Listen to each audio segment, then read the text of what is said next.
I agree, he's a good man, but I'm not sure if I want to give it all. These men forsook all. Say forsook all. And they followed him. Father, I thank you for this word. I pray, Lord God, that you're able to use me today. I pray I'm able to capitalize on the word you used Ben for, Lord, and that there be vision, there be faith. But also, what I really want to communicate tonight is how you want us to know that when we are connected with you, we have no limits. In Jesus' name I pray. And everybody said, amen. Slap your neighbor high five. Say, they got a small net, but a big God. And you may be seated. Amen. They have a small net, but a big God. See, Jesus, he challenged Peter. Challenged the people Peter were with to launch out into the deep. And how many know that in Victory Outreach all around the world, from our founder even to us, we are challenged to launch out into the deep. And the problem is that a lot of people preach that the deep is something to be afraid of. It is not.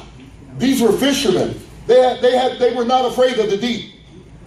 But to them, it wasn't the time to go into the deep. Because based off of their experience, they weren't going to catch, or they weren't even prepared to catch the type of fish that were out in the deep. Can you say amen?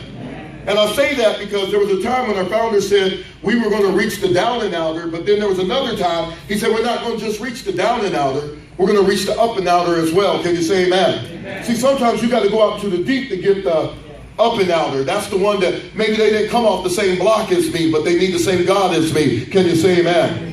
And they might be engineers or lawyers or something of that nature where they're highly educated, but they still need Jesus. And you got to be able to launch out into the deep in order to get them. Can you say amen? See, how many of us know that if we anything like Peter struggles sometimes with challenges. Come on, somebody. Anybody here struggle with challenges sometimes? I got my hand up. Hey, man, Pastor Robert throws challenges out to us sometimes. Like, it just come out of nowhere. We have a meeting. I've learned to prepare myself. If we are having a meeting, we are having a meeting so that we can be aware of the current challenges. Can you say amen? So I'm just letting you know. So when you have a meeting with me or my wife, don't think we come to have a good old planning time. We going to plan, but plan to be challenged. Come on now. And listen, Peter could have been, we could be like Peter. See, Peter probably, this is just me, Peter probably thought it to himself that, you know what, Jesus, we're fishermen.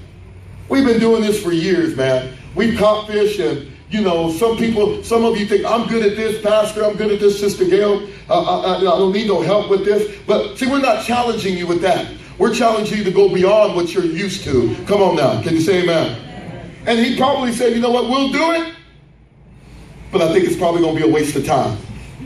I know I'm speaking out of some of your hearts right now. You think that if you really get committed to this Jesus thing, if you just forsake everything and you get into this, that it could turn out to be a waste of time. Maybe for you, but maybe your esteem is low, so you think you're going to waste God's time. Come on, somebody. See, Peter is like many of us. Sometimes we depend so much on what we think we know that it's hard for us to learn new things.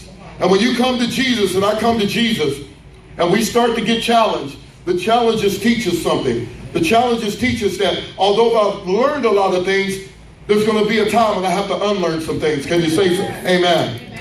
And Peter, because of the great respect he had for Jesus as his leader, said, nevertheless, at your word, we're going to let down the nets.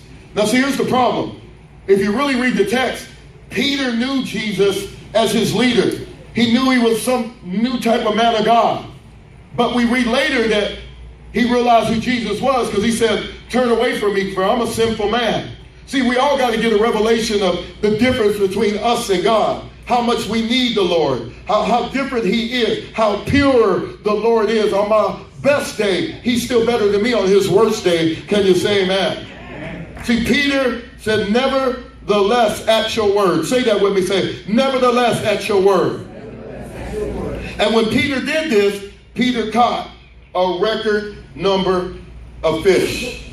So Pastor Ed, our elder, had prophesied over me and my wife when we first started. They didn't have a church yet, and we had just started. We was going to start in our living room maybe 2 years or a year and a half after he prophesied this to us in Dallas. That you're going to have a house. You're going to have a church, and you're going to have multitudes. He said multitudes twice. And he said, but you're going to have people just like you.